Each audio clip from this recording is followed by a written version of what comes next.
क्या आपने ध्यान दिया है कि हमारे समाज में कुछ पारिवारिक संबंध धीरे धीरे अदृश्य हो रहे हैं? पहले हर बच्चे के माता पिता के अलावा चाचा, ताऊ, बुआ, मामा, मौसी जैसे ढेरों रिश्तेदार हुआ करते थे, लेकिन अब ये सभी मानो विलुप्त प्रजाति होते जा रहे हैं। भारतीय परिवारों में रक्त के कुल 5 रिश्ते समाप्त होने की कगार पर हैं। 1-2 पीढ़ी बाद संभवतः ये सभी संग्रहालय में सजा दिए जाएंगे। केवल अंकल और आंटी बचेंगे। इसे इस तरह समझा जा सकता है, यदि किसी दंपत्ति के 2 पुत्र और 2 पुत्री हैं, तो उनके सभी 5 रिश्ते यानी ताऊ, चाचा, बुआ, मामा और मौसी होंगे। यदि 2 पुत्र हैं लेकिन पुत्री एक ही है, तो उनकी जो संतानें होंगी उनकी कोई मौसी नहीं होंगी। मां के बाद बच्चों की कोई सबसे सगी महिला होती हैं, तो वो मौसी ही होती हैं। यदि किसी के 1 पुत्र और 2 पुत्री हैं, तो चाचा और ताऊ के रिश्ते नहीं होंगे।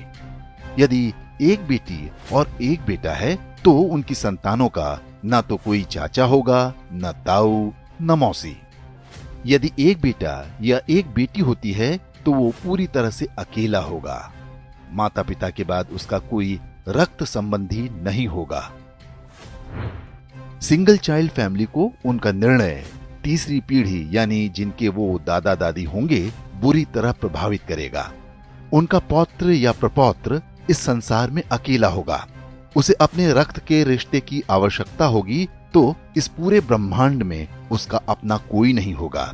इसलिए दंपत्ति को सिंगल चाइल्ड के निर्णय पर गंभीरता से विचार करना चाहिए।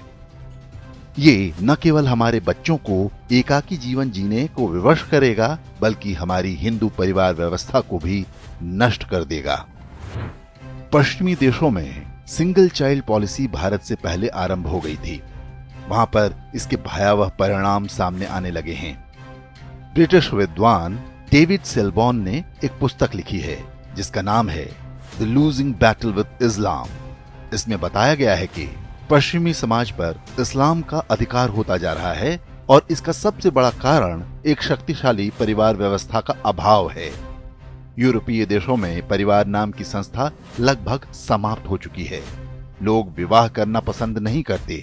समलैंगिकता, अवैध संबंध, लिव इन रिलेशन जैसी कुरीतियां सामान्य बात हैं। उन समाजों में ऐसे बच्चों की संख्या बढ़ती जा रही है जिन्हें नहीं पता होता कि उनके पिता कौन हैं। बूढ़े माता पिता को घर में रखने को कोई तैयार नहीं। ओल्ड एज होम में उनका बुढ़ापा बीतता है। यूरोपीय देशों में आज राजनीतिक दल परिवार को बचाने का वादा अपने चुनावी घोषणा पत्र में करने लगे हैं। ऑस्ट्रेलिया में तो फैमिली फर्स्ट नाम से एक राजनीतिक दल भी बन गया है। पश्चिमी देशों के समाजशास्त्रियों की सबसे बड़ी चिंता ये है कि परिवार व्यवस्था को कैसे बचाया जाए। इस सब के लिए उनके पास यही सुझाव है कि 1 से अधिक बच्चे पैदा हों। अब यही चुनौती भारतीय समाज के सामने भी खड़ी होने जा रही है। क्या हम समय रहते सतर्क हो पाएंगे या हमारे साथ भी वही होगा जो पश्चिमी देशों के साथ हो रहा है?